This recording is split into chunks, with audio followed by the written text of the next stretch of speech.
Hey everybody, welcome into a new chapter of Old Man Brad. If you're new to Old Man Brad, this is a podcast where I talk all things horror, all things Tubi. I have a series called Tales from Tubi that drops on Fridays, not every Friday going forward, but it will be occasional Fridays. Watch for that. I review horror movies. I talk to horror filmmakers. I just have a good time over here at Old Man Brad. So if this is your first time in, thank you for giving me a chance. And if you're returning for another episode, I love having you back. This week on Old Man Brad, I had the chance to talk to the director of When the Trash Man Knocks, Christopher Wesley Moore. I'm going to be diving into that interview here shortly. I'm also going to give you some quick spoiler-free thoughts on the film. The film is available on Amazon. Go check it out. Before I dig into all things When the Trash Man Knocks, I just want to say, make sure you subscribe to the show and shoot me some reviews over on your favorite podcatcher, whether that's Apple Podcasts, Spotify, Good Pods. I want to hear what you think of the show, what you think of the chapters of Old Man Brad, my episodes of Tales from Tubi, the interviews I'm doing, whatever. Just go over there and drop me a review. I really, really appreciate those that have. Let's dig into When the Trash Man Knocks. I still can't believe you've never heard about the Trash Man.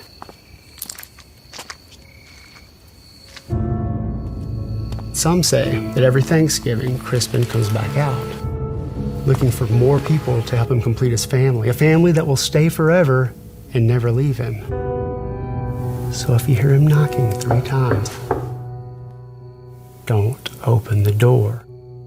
So this is a movie that is directed by Christopher Wesley Moore, like I said, and we will dive into that interview with him very shortly. I'm just going to give quick thoughts of what I thought of the movie.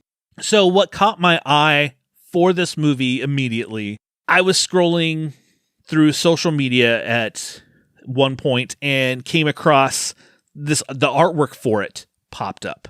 The artwork for it is very kind of 80s slasher there's a lot of this artwork that has been kind of coming around again, and I'm loving it. I love this style. A lot of this stuff really catches my eye and makes me want to watch the movie. Like previous episode when I talked to Angie and Paul about Murder Size, that is what caught my eye, is that 80s inspired artwork to watch the movie. This was no different. I saw it.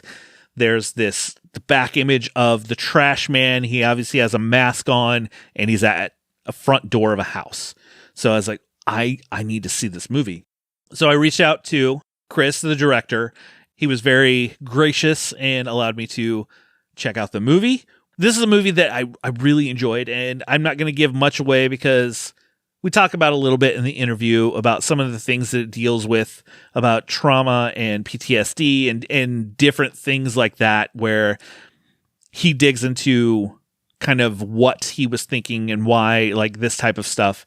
It's like an 80s inspired slasher. Most people who know me know I really dig indie horror films because I love the passion that goes behind it, and they're not always winners, but you know what? I enjoyed my time. I loved checking out When the Trash Man Knocks. And I would recommend anybody who is an indie horror fan, anybody who is a horror slasher fan, go seek out When the Trash Man Knocks. And you know what? Let me know what you thought of it when you check it out. Go find me on social media at Tubi Tuesday on Twitter, X, or at Old Man Brad, Instagram, Threads, all those. And just let me know what you thought of the movie. I'm not doing a deep dive into this. I'm going to let the director himself speak about the movie as we kind of had this great discussion. So let's jump into the interview I had with Christopher Wesley Moore, and I will talk to you on the other side. I want to welcome in Chris Moore, the writer and director of When the Trash Man Knocks. How are you doing tonight, Chris? I'm great. How about you? Not too bad. Now, where did the idea for When the Trash Man Knocks come from? Well, actually, it's a mix of things. I had just done a movie called Children of Sin, and I worked with this great cast. We had so much fun that I decided I want to work with them again. So I decided, okay, what can I write that's going to have all of them in this? And I think I got just about everybody back. Some people had some scheduling problems, so they couldn't return. But that's just a par for the course. And so that was the main reason. And also, I don't know. I felt like I hadn't really done something. I don't know. I don't want to say traditional, but just kind of sort of bare bones and kind of simple and more like along the lines of a Halloween or Black Christmas or something that's just more sort of the holiday horror, with some dude in a mask and a sharp implement of some sort. I mean, all of my films have sort of slasher elements, but this is maybe the most traditional of all of them. So I just really wanted to kind of try my hand at doing something kind of traditional and classic and just sort of more suspense and stuff like that. Now, are you a fan of, I think most horror fans are this way, like a fan of like the 80s slasher films and all that kind of stuff, like big influence in that? I would say especially the early ones. Okay. I love stuff like I mean of course the classics like Halloween and stuff, but even stuff like He Knows You're Alone and My Bloody Valentine. I love stuff like that. Happy Birthday to Me. I love that one too. There's certain ones that I really gravitate towards a lot, and I can rewatch them over and over again. I just think they're so cool, especially that kind of like 1980 to maybe 82 or 3 period. Hell Night's one I love. I love that one so much. That one's great. That was 81, I think. And that is one that I have not seen. I've seen quite a lot, but I don't think I have seen that one. I highly recommend it. It's so good. Linda Blair. It's a college sorority fraternity initiation in a haunted house that goes terribly wrong. You know what? It's fantastic. I think I did an episode a couple episodes ago. I think my guest that was on with me mentioned it then too, and is like, you have to see this. So I think this might be a sign. It's coming back around. I think the universe is telling you something. I think I know what I'm in for this weekend. It's a good one. It's really, really good. I've seen Children of Sin, and I've seen this one. There are some you deal. At least in those two films, I haven't seen your other previous films, but you deal with a lot of like heavy emotional stuff in it, like trauma, PTSD, all kinds of things. Is it from experience throwing these in the films, or is this kind of like, this is kind of what this character needs? It's a mix of both. I mean, there's always some stuff in every film that's a little personal, There's definitely some of that in Trash Man. I mean, there's just the idea of, anxiety and, guilt and stuff. I mean, I think everybody goes through stuff like that. And I mean, me personally, this was sort of conceived around the sort of COVID area when like people weren't really leaving their house. And I was very disturbed because after about a month or two, I was like, I kind of like this. I'm like, I don't want to leave my house. And I started thinking, what if I never left my house again? Like, what if I did that? And so then, of course, the character of Caroline kind of came to my mind, a character with agoraphobia who's terrified to leave the house. And so it kind of came out of that. And I'd been curious about that. I had made a movie when I was very young, about 18 or 19, that kind of dealt with the same topic, but I don't think I did it particularly well. So I was like, I'm going to go back and maybe do it correctly now. And so I've always been really fascinated with that, because I've always felt like my anxiety sometimes spikes so much that I feel like I'm one rung under being full blown agoraphobic. Like there have been times in my life where I'm like, I could just stay here. I could stay in my house and be fine. Your character, Justin, did you bring a lot of that type of stuff to that character? Well, Justin's weird. I think what's funny is that everybody always wonders, is the character that you're playing the one that's closest to you? And that's rarely the case. Okay. Because I find that really dull to play someone who's just like you. It's like, where's the job? Where's the acting? Yeah. Because you're just playing yourself. But there are parts of that. I mean, I think about, my mom is getting older. And I think about, am I going to be able to help her if she needs it? Am I going to need to stay close by? And so there's that sort of anxiety about, an aging parent and stuff like that, that I can really relate to. I do not drink. I'm not a drinker. I don't care for it that much. So that part I can't really relate to. Although I know a lot of people that are like him and have a very functioning dependence on alcohol, or in his case, sort of unfunctioning at some point, because he doesn't really he doesn't handle himself that well in certain scenes. But and just the whole idea of guilt. I mean, I've got stuff that I still feel terrible guilt about, and some of it's really dumb. I do have a father that passed away kind of in a kind of untimely way, so that theme tends to find its way into a lot of my work. I think just because it's, I don't know, like maybe I'm trying to deal with something. I don't know. Maybe I should go see a therapist instead. But I make movies. You're so like, I'll just make a movie. We're good. We're good. It might be a little bit cheaper and more fun. I don't know. Before, at the beginning, you said you wanted to make a movie and bring all these people you worked with on Children of Sin back to work, work together. How was that, like, bringing them all together? Like, how long had it been since you had seen a lot of them? Okay, I think we shot Children of Sin in May and June of 2021, I think. Okay. And then we started shooting this in March of this year, 2023. So it had been a little while. And what I really wanted to do was to give each person like the complete opposite of what they played the last time.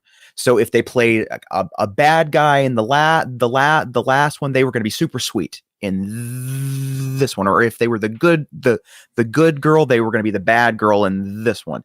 Because I don't want them to get bored. I want them to have a good time and not just repeat the same stuff. Yeah.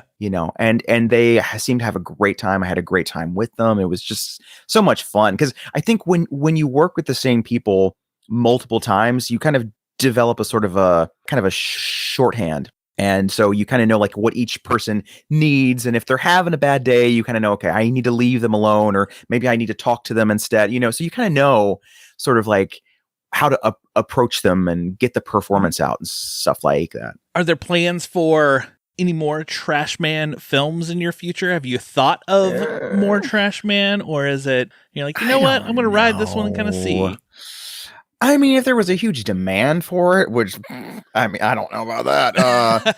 We'll see. Knock on wood. I'm not a big sequel person. I feel like there have been so few that have really been as good, or God forbid, better than the first one, that I don't know. I maybe a prequel. I think there's a lot of stuff that could have happened before the film started. The relationship with Crispin, the trash man, and his mother, Marcia, I think could be very fascinating. And his first murder spree back in 2003, that could maybe work. But in terms of a sequel that takes place directly after this one, I don't know. I don't know where that would go. Okay. I mean, I feel like it ends. I mean, I certainly don't want to spoil anything, but no. I feel like it ends pretty definitively. I mean, I don't think you need more, but okay. I don't know. I'd consider it, but I don't know. Never say never. That's one thing I've learned. Never say never. Do you have other films in the? I mean, you don't have to give anything away, but like other films, ideas in the works right now? Oh boy, yeah. I've got about 15. Oh wow. Currently, like, not that I'm like in like rolling around up in the brain, kind of like yeah. Some of them I've had since I was in 10th grade, I mean, but there's two right now that I'm circling that seem like they might be the next ones. I'm not sure which one it's going to be. I can never tell. There's after every film, there's usually two ideas that come to me, and they kind of fight over who's going to get picked first. It's very strange. They have like a little fight. They're like, no, it's my turn. No, it's my turn. I'm ready. No, I'm ready. And then I actually start to outline and write. And there was one in particular that I think might be the next one, and it could be very, very fun and very different. Now, the Trash Man, the day that this episode actually is coming out, When the Trash Man Knocks is actually coming out on Amazon the same day, on the November 10th. Perfect. So Fantastic. This is exclusively on Amazon? For now, yes. Okay. Yes, for now. I mean, it'll eventually get to other places, like hopefully Tubi, and I'm hoping it'll have a physical release at some point. I'm really hoping for that. But it'll be other places at some point. Probably, maybe, I can never tell. You never know when it's going to go to each platform, but hopefully soon. But I'm gonna tell people to go to Amazon, go check out When the Trash Man Knocks. I enjoyed it. I had fun watching it. Awesome. Fantastic. Yay. Where I want to thank you, Chris, for chatting with me. And before we kind of head out, where could people find you and kind of follow along to see the Trash Man, more on the Trash Man, and more of what you have going on? Well, I have a Facebook and Instagram page for my company, CWM Entertainment, and that is just at CWM Entertainment. If you want to follow me personally, I have an Instagram that is at Some People Ain't Me. And then I've got a Twitter. I don't use it that much. Or what's it called now? X? I don't know. I can't keep I still track. call it Twitter. I do too. I don't like X. I have a bone to pick with that. I think it's really goofy, but and it's probably going to change again by next week. Yeah, and if it's even still there, I don't know. By the time this airs, it might be gone completely. Who knows? Who knows? You never know. It's day to day. But that's the same thing. So if you want to follow me on there while it exists, you can do that too. Well, Chris, I want to thank you for taking time out of your evening to come on and chat with me, and I wish you all the best with When the Trash Man Knocks and whatever else you have in the future. I look forward to it. Thank you so much. I was thrilled to be here. I want to thank Chris again for talking to me. I had a blast chatting with him about When the Trash Man Knocks and another one of his films, Children of Sin, which I have seen. But go seek out his movies. Like I said, go check out When Trash Man Knocks. And I know Tubi has Children of Sin and another one of his films called A Stranger Among the Living. It is on my list to check out. Triggered, which I have not seen either. But I want to say go check out his films and let me know what you thought, not only of When the Trash Man Knocks, but what you thought of his other movies. I've enjoyed the two that I have seen thus far and wish him nothing but the best with When the Trash Man Knocks. I hope it is successful for him and that everybody gets a chance to check it out. Before we finish things up, I want to tell you about a couple horror films that you can watch at home. First up is a film you can watch on Shudder. It is called When Evil Lurks.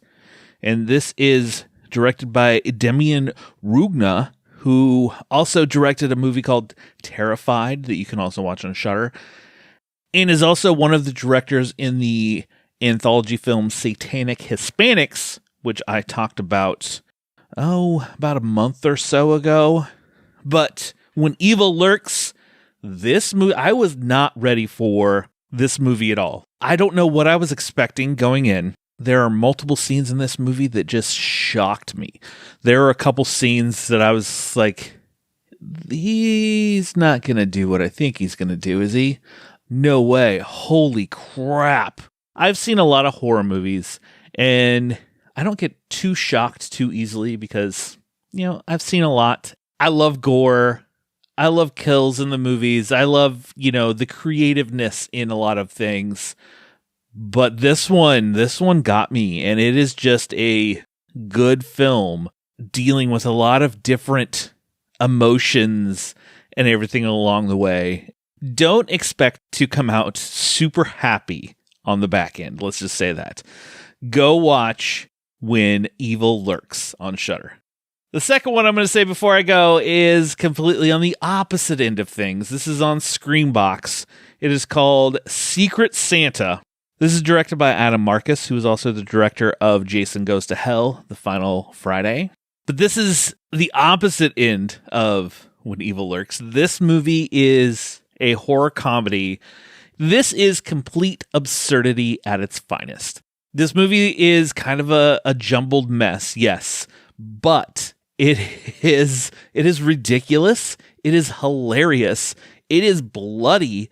By the end, I found myself just having a grand time with this. Like, it was just stupid, silly, absurd, bloody fun. Let's just say that. So if you need a palate cleanse after watching When Evil Lurks, go watch Secret Santa on Screambox, because it will definitely hit the other side of things for you, and you'll just hopefully just have a good time with it. It's just a stupid Lifetime-esque horror movie. Like, Hallmark needs to make movies like this, for real. I would watch a lot more Hallmark if they made movies like this. But yeah, go check out both of those. When Evil Lurks on Shudder, Secret Santa on Screambox. Well, that will do it for another chapter of Old Man Brad. Like I said before, just make sure you subscribe to the show and you'll never miss any of these episodes. And also, go drop a review over on your favorite podcatcher, Apple Podcasts, Good Pods, Spotify, wherever you listen. I would love to hear what you think of the show. I'll have links below for you to follow me. Follow me on Letterboxd, letterboxd.com/oldmanbrad, and you can see everything that I am watching. I watch quite a bit of stuff. I will be back next week with a review of Onyx, the Fortuitous, and the Talisman of Souls, which is streaming on Screambox starting November 14th. So just watch for that coming next week. Until next time, just snuggle up in that blanket, turn off the lights, because it's okay to be scared. We'll talk to you later, everybody.